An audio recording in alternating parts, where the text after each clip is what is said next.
All right, it looks like you've already been made co-host. I don't know if I hit that button, but it looks like it worked. Oh, All or right. I just hijacked it. Oh, well done, sir. Okay.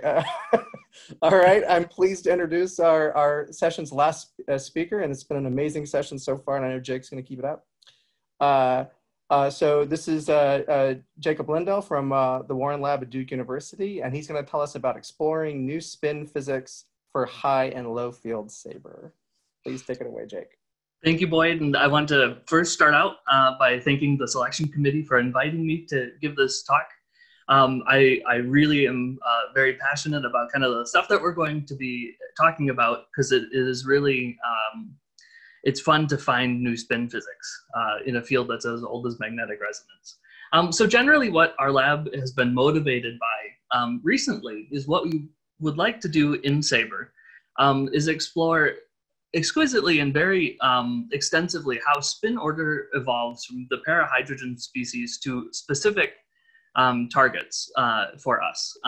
So we want to build a model that is custom tailored to each target so that we can design new excitation strategies that are general for many targets, but also very optimized. And in addition to generating much larger hyperpolarized signals, we want to also focus on overcoming limitations in the scope of SABRE. So today I'm actually going to start out by talking about some of the recent theoretical work that we've done on an exact reformulation of the theory for quantum evolution with exchange.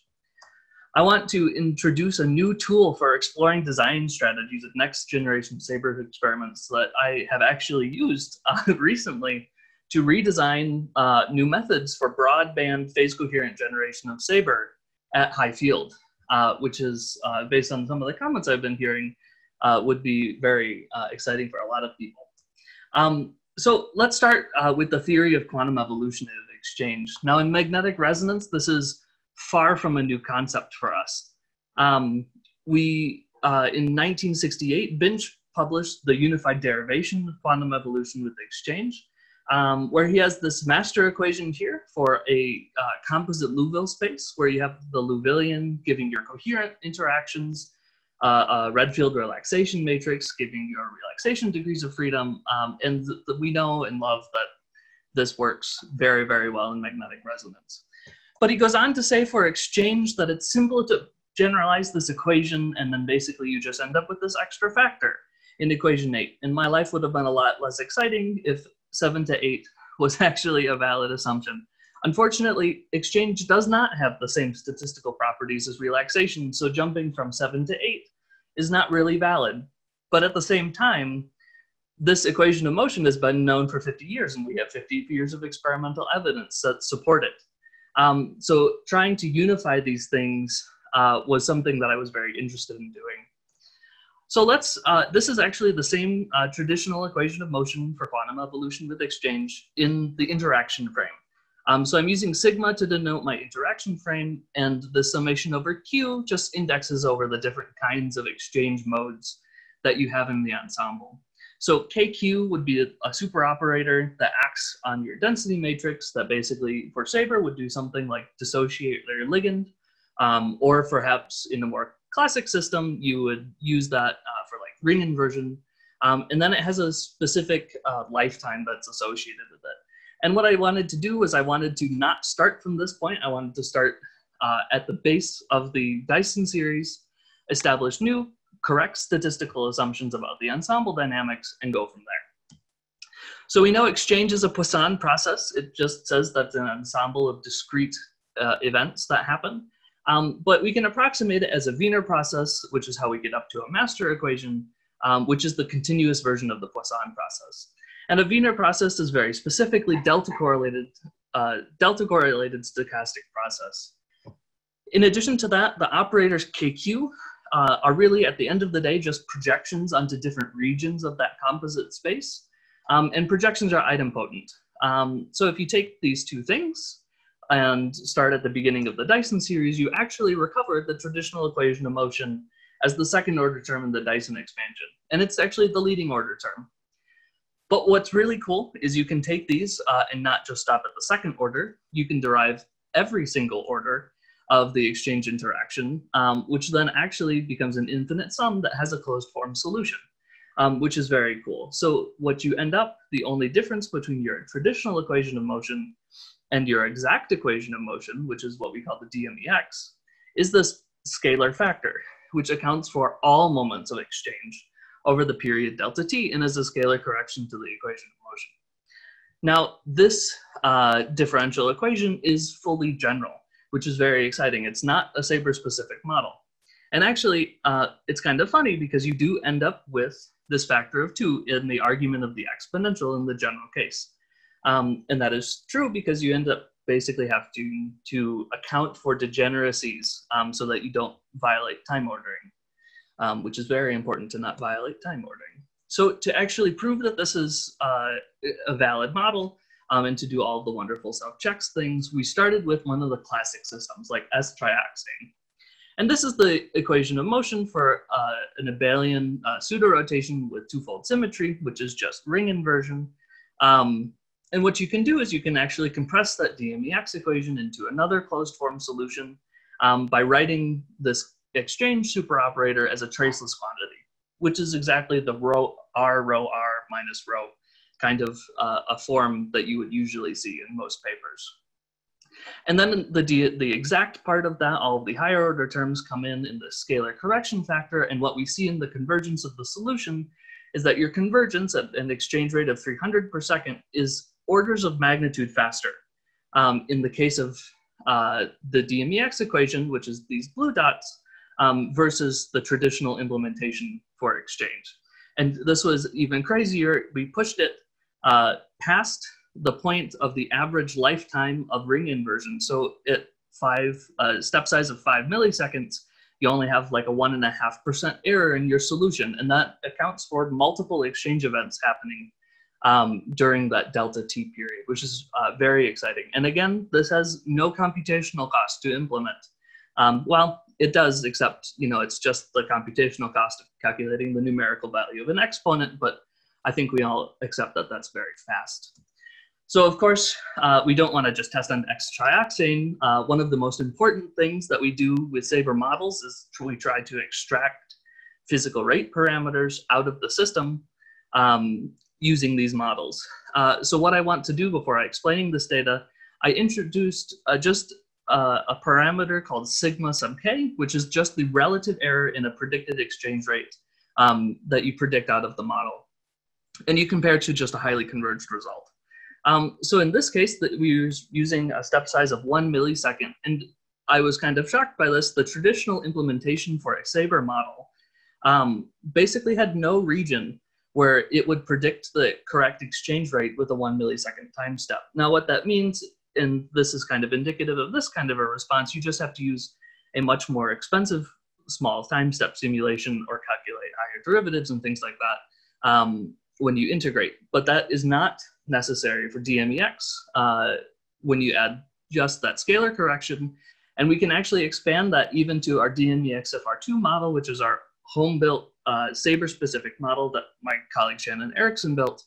That includes all of the wonderful nonlinear effects like free ligand evolution, rebinding, relaxation, all of that. And very shockingly, that model performed absolutely wonderfully. So even at an exchange rate of like 600 per second with a step size of 1 millisecond, you only deviated your predicted exchange rate by about 0.5%.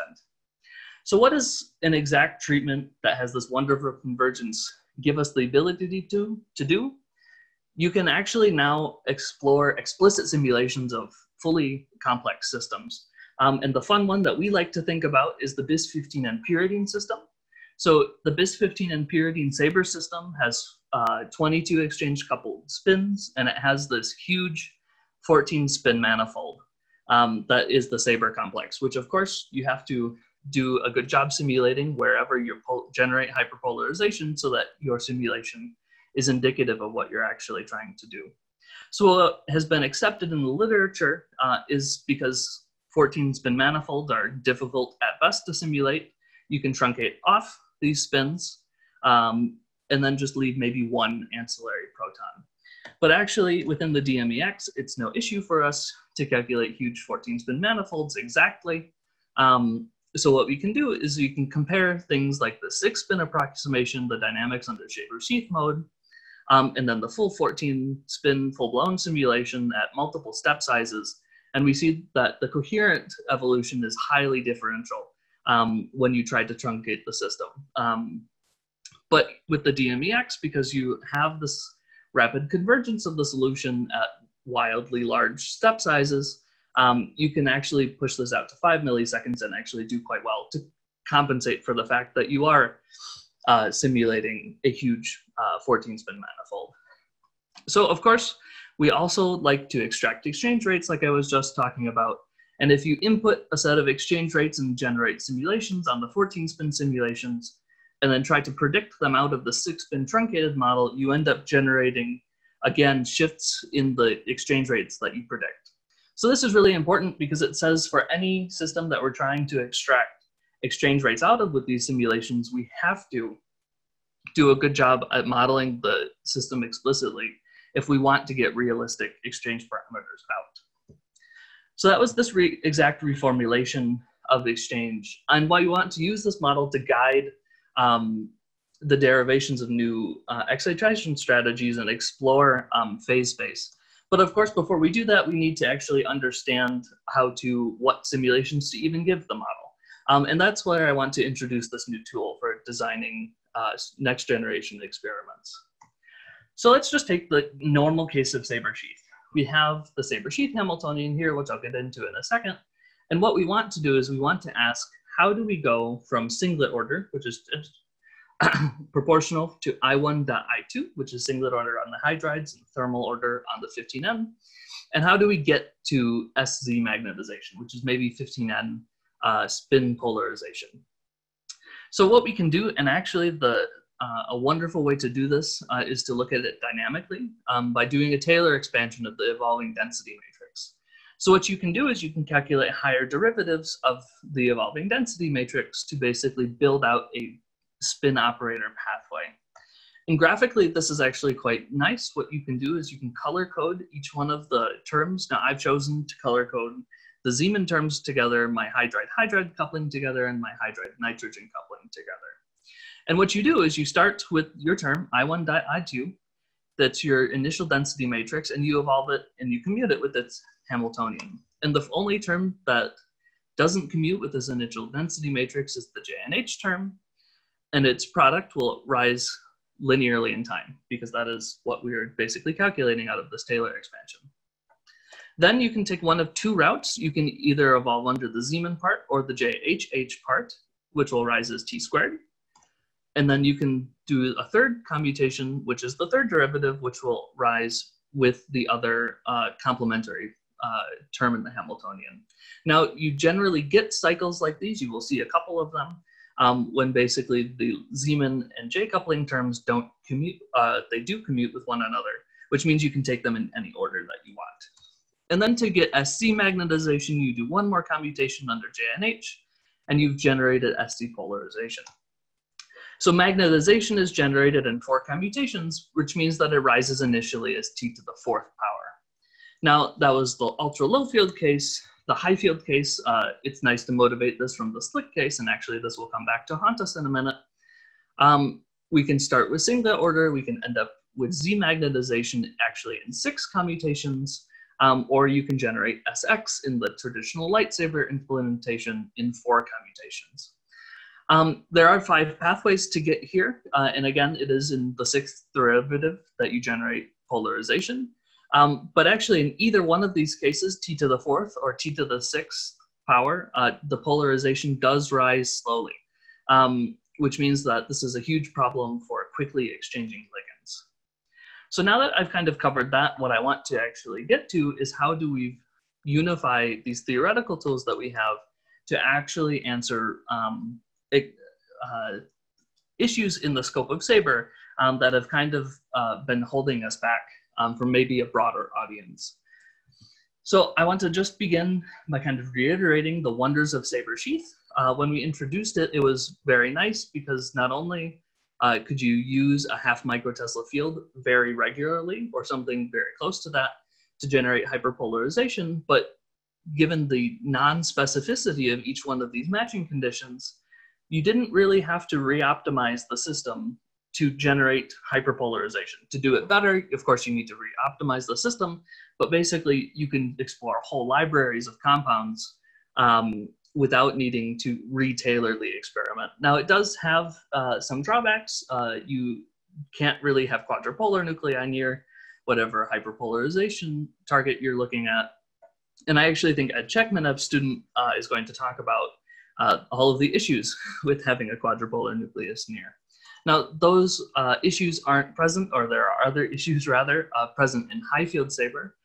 So you've heard wonderful talks about kind of all the SLIC-based sequences like light SABRE and RF SABRE, but then also people like Andrei Pravditsev and Stefan Knecht have done wonderful jobs with inept SABRE, and you also have like the adapt SABRE methods, which are coherence transfer based. But either one of these, if you actually want to use SABRE as a catalytic process, you need to use selective excitation, which is one of the big limitations. And I think Thomas talked about this in his talk. Either in the SLIC mode where the power is matched to a J coupling, so it's naturally small, or for inept SABRE where to actually repeat the sequence multiple times, you use selective Gaussian pulses like Stefan did. Either one of these requires that you irradiate specifically on the iridium-bound species, because these pulses can generate and quench the hyperpolarization if you repeat them multiple times on the free species. Of course, at high field, hyperpolarization can be enhanced by deuterium substitution, and you have all of the wonders of multi-scan magnetic resonance, multi-dimensional things and such like that. But more broadly, I think the real power of high field SABRE specifically, and high field hyperpolarization is that just more people have high field magnets than mu metal shields. And it will be much easier to convince the broader chemistry community, for instance, I'm a chemist, to press a button on the NMR spectrometer instead of having to deal with a mu metal shield, although that is still a very low activation barrier. So I did just introduce and kind of gloss over the broad scope of high and low field SABRE things. So if you would like to hear some more about, or do you want an introduction maybe, or a review of parahydrogen-based methods, my boss has recorded a talk, The Basics of Parahydrogen Enhanced Polarization, as part of the ISMRM 2020 session, Signal Enhancement, the Power and the Glory, which is pretty awesome, organized by Lucio Friedman. And it's available openly at bit.ly/Warren or /Warren FIP. And this is a wonderful kind of primer for hyperpolarization methods with parahydrogen. But anyway, what we want to do in the high field case is explore new excitation strategies for high field SABRE, and we can motivate them from our spin operator pathways. So again, this is the SLIC spin operator pathway that I was talking about before, and there are 5 pathways that get us from singlet spin order to SZ magnetization. But I actually want to focus on this lower pathway because it produces some interesting dynamics.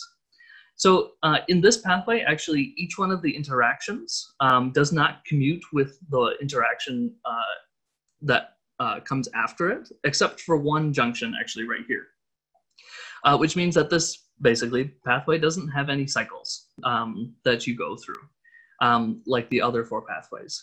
So what you can do for any 2 interactions that are non-commuting terms is, if you want to ask what their net action is, you can just calculate their toggling frame. So that's actually most easily talked about here. Everybody in magnetic resonance, at least in this conference, can probably appreciate that the interactions of an X pulse and then a Z rotation is going to just be the same thing as a Y pulse. So what actually that toggling frame suggests is that you could jump from singlet to magnetization by using a 90Y pulse after having evolved under your J and H coupling, let some more time go for the coupling, and then apply a 90X pulse. So in that case, you get from singlet order to magnetization in 5 commutations instead of 6. And actually, this was motivated by work that we saw and then actually presented in the abstract that my colleague Shannon's working on, where she's using very precisely timed high field pulses to generate phase rotations selectively and basically select for certain pathways. But at high field, actually, we have the flexibility to calculate the toggling frame, not of just 2, but the first 3 interactions, if we could evolve it under an operator that looks like IZSX. And then we can actually take the last 2 interactions and evolve them under something that looks like IZSY. So in that case, you jump from singlet order to magnetization in 3 commutations instead of 6. The only issue is that we don't have anything in our Hamiltonian, nor is a J-coupling. These are not physical forms of a J-coupling, something like IZSX, or I should say natural forms of a J-coupling. IZSX and IZSY, they're actually pseudosecular couplings. So one is quantized all on Z, the other one is not. But that has not stopped us before. And actually the wonderful world of the toggling frame and average Hamiltonian theory let us design these couplings with the use of simple pulse sequences very efficiently. Now, what's beautiful about using a toggling frame like this to generate effective spin interactions is that anywhere within the bandwidth of these pulses, you can generate these average Hamiltonians, you should be able to generate SABRE. And now this is all excited. This is basically phase coherent J coupling excitation, because this is a J coupling, albeit an effective one. You have the JHH coupling, and then you have another effective J coupling. So only through J couplings can you generate SC magnetization. And we actually showed this experimentally. Using a 2.5 kilohertz excitation pulse, you can basically generate observable hyperpolarization over a 4 kilohertz bandwidth on the 15N pyridine system. Now, reasonably, you could increase the power of this pulse to broaden this out, but I did not see the need to, because I thought 4 kilohertz was pretty cool when the previous experimental window was about this wide. Now, when designing this pulse sequence, I took care to make sure that basically the net flip angle of this would be 0, which means that you can do fun things like you can irradiate this pulse sequence hundreds of times directly on resonance with the free species and have no issue. Our enhancements max out at about 150, but like I said, basically with one pulse programming day, 20 minutes it took to program this, you can generate polarization of this huge bandwidth. And actually, I think Lorenz was talking about, no, I'm sorry, Alike was talking about earlier, you could, of course, think about replacing some of these pulses with shaped pulses or composite pulses to compensate for additional inhomogeneities. But this is really, truly just a bunch of rectangular pulses that can be basically programmed on any NMR spectrometer, which is very hopeful, exciting to see.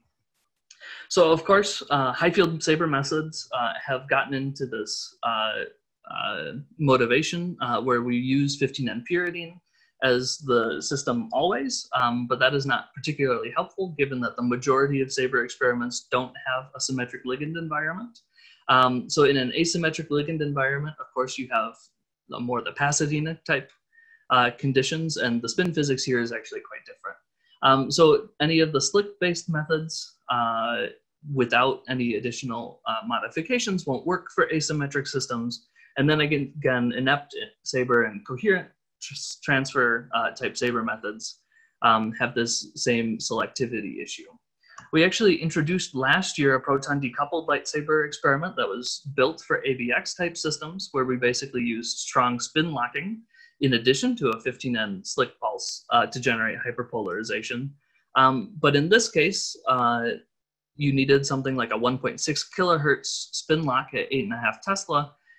So any moderately higher magnetic field would become a problem because the power dissipation of your spin lock over your SABRE experiment becomes very, very high, and you start microwaving your sample. So actually using a very similar method to what we did for symmetric SABRE systems, you can generate a very similar variant that excites non-secular J couplings phase coherently and all of the wonders of that. So that you can do this same kind of J coupling excitation over an 8 kilohertz bandwidth, actually, still with these 2.5 kilohertz excitation pulses. So this is in an asymmetric system. and you get about the same maximum enhancements. But this is actually quite sensitive. The experiment that I designed was quite sensitive to this central delay here. But of course, if you have a phase coherent excitation, you can do phase cycling. So for the first time, we showed a phase cycling SABRE, where you can do a two-step phase cycle to basically recover hyperpolarization and make it very insensitive to the delay. So this was actually done in a 3-component SABRE sample, and this is just the acetonitrile band in these experiments. So not only does it give you a 200-fold larger bandwidth, but you can also access multi-component samples.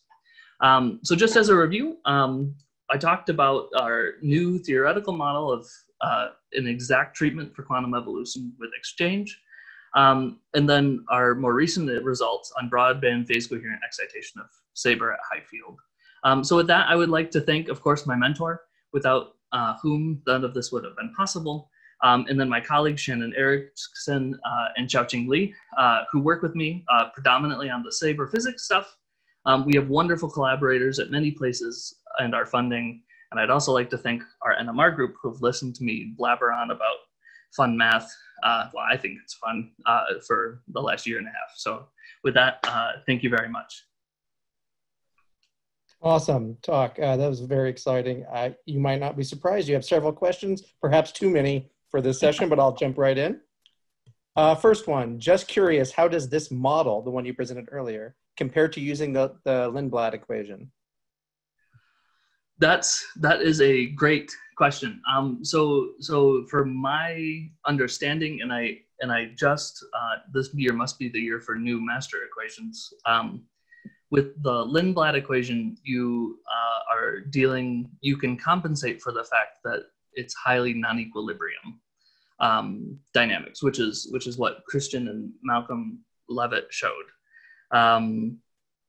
Whereas this is a perturbative treatment. So because exchange, we've assumed in this derivation, is at least at equilibrium. You don't have those far from equilibrium terms that would be compensated for in the Lindblad equation. That being said, I have not dug into that and done a direct comparison of what what different assumptions, or if you could get anything else out of a Lindbladian treatment.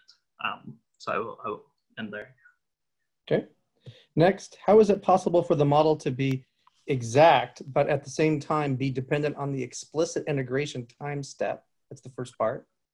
That is a fantastic question that I did not have time to answer. So the equation of motion is basically exact because you've taken your perturbative treatment, gone to infinite order, and then you can actually converge that result because the summation, that infinite sum, ends up being just an exponential. Actually, solving that is a whole different issue. So one of the issues of master equations, and actually a bigger issue with the treatment in general, is that you lose things like time ordering between exchange. So exchange and quantum evolution are time ordered things because the difference between evolving quantum mechanically and then exchanging, or exchanging and then evolving quantum mechanically, are two very different boundary conditions microscopically, which something like a quantum Monte Carlo handles. So you do, in that case, actually integrating this equation of motion exactly has not been done. So the equation of motion is in sense exact because under the assumptions that we've used, it converges to all orders, but its solution is not. That's a great question. Okay. Part B, how would this be applicable to slow exchange where it is not permissible to extend the limit of integration and the perturbation expansion? So the limit of integration in the perturbative expansion is actually not dictated by the lifetime. It's dictated by the correlation time, which are finitely different measures. So because you have a macroscopic ensemble and its exchange and exchanges of unit process, it is always delta correlated, which always permits you to raise your limit of integration to infinity, which is actually one of the big differences. Because if you think of your exchange lifetime, like we do in relaxation theory, that is not a statistically accurate assumption. Okay. So, Mike, oh, go ahead. Sorry. sorry. Actually, it is always valid under any exchange rate, basically, because it will always, for an ensemble, it will always be delta correlated. Okay.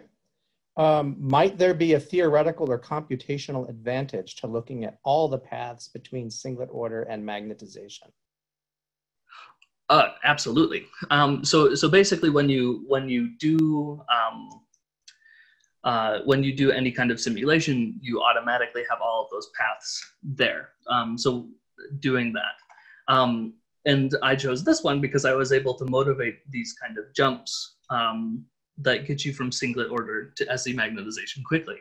Although, of course, you can think about using these pathways because these steps commute. You can actually find matching conditions that optimize them simultaneously. So there are definite advantages to looking and designing new experiments out of other pathways. So it was just one slice out of the bigger cake, I think. Okay. I'm going to make this the last one. There are more questions still pouring in. So after this question, I'm going to have to ask everyone to switch to retype or to cut and paste their question over into the Slack. So the last question for this session is, I must be missing something, so help me out. Isn't the point of the broadband SABRE to convert singlet order on a pair of spins into magnetization, insensitive to offset? Isn't that task not already accomplished by, for example, S2M or or other variants of that? I'm not criticizing, I'm just trying to clarify. So yes, so my my understanding of things like S2M and M2S, it would take a singlet order between a pair of spins, and then on that pair of spins, it creates magnetization. And this is a slightly different problem because you are not taking singlet order from something like I1.S, which would be some kind of scalar order there. You're trying to take it on a separate pair of spins, involve a third spin, and then generate magnetization there. Although very interestingly, actually in the SABRE sheath spin operator pathways, one of the first things that you do is generate a term that looks like I1.S. I think in the second derivative, you end up with something that looks like that. So that could be unlocked, from my knowledge, with something like an M2S sequence. But I think just the construction of the types of systems that this is looking at is slightly different from those. But that was a great question. All right. Well, thank you very much, Jake. And to everybody else who has questions that were not answered, I apologize. We ran out of time. Please bring your questions over to the Slack and we'll ask Jake to take a look at those at his leisure. We are now going to go into coffee break. So thanks everyone, and we'll see you back in about 10 minutes or so. Thank you.